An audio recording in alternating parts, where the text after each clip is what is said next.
जब क्रिसमस की रात होती है, लाइट्स चमकती है, बेल्स बजती है और बच्चे एक ही नाम लेते हैं, सेंटा क्लॉस। पर सवाल ये है कि क्या सेंटा सिर्फ एक कहानी है या फिर वो एक ऐसी सच्चाई का चेहरा है जो 1700 साल पुरानी हिस्ट्री से निकलकर आज के क्रिसमस तक पहुंची। यह कहानी नॉर्थ पोल से नहीं बल्कि यह कहानी रोमन एम्पायर से शुरू होती है, जब साल 270 ईस्वी के आसपास मॉडर्न डे तुर्की के मायरा नाम के एक छोटे से शहर में एक बच्चे की पैदाइश होती है। नाम सेंट निकोलस ऑफ मायरा।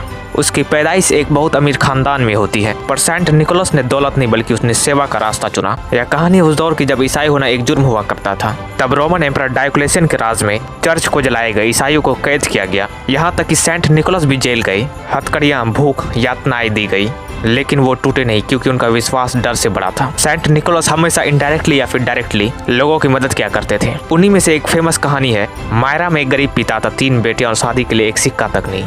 पर यह खबर जब सेंट निकोलस तक पहुंचते तो वो उसकी मदद करने के लिए पहुंच जाते हैं। एक रात बिना नाम बिना शोर निकोलस ने सोने की थैलियां खिड़की से अंदर फेंक दी।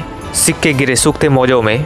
यही से जन्म हुई परंपरा secret giving, stocking and silent kindness की। इसके साथ ही साथ सेंट निकोलस बच्चों के रक्षक बने, नाविकों के लिए उम्मीद और तूफानों में उनका नाम लेते थे। वो चमत्कार नहीं बेचते थे, वो हिम्मत देते थे। 6 दिसंबर साल 343 ईस्वी को सेंट निकोलस की मृत्यु होती है, पर कहानी खत्म नहीं हुई। जब उनकी कहानी यूरोप पहुंची तो नीदरलैंड्स में नाम पड़ा सिंटरक्लास। जब यही डच लोग अमेरिका पहुंचे तो सिंटरक्लास बना सेंटा क्लॉस। साल 1823 में एक कविता आई, a visit from saint Nicholas, जिसमें सेंटा को हंसमुख, मोटा और गिफ्ट बांटते हुए दिखाया गया है। फिर साल 1860 के बाद कार्टूनिस्ट थॉमस नास्ट ने सेंटा को लाल कपड़ों में बियर्ड के साथ पॉपुलर किया, और साल 1930 में कोका कोला एडवर्टाइजमेंट ने सेंटा क्लॉस को पूरी दुनिया में क्रिसमस का चेहरा बना दिया।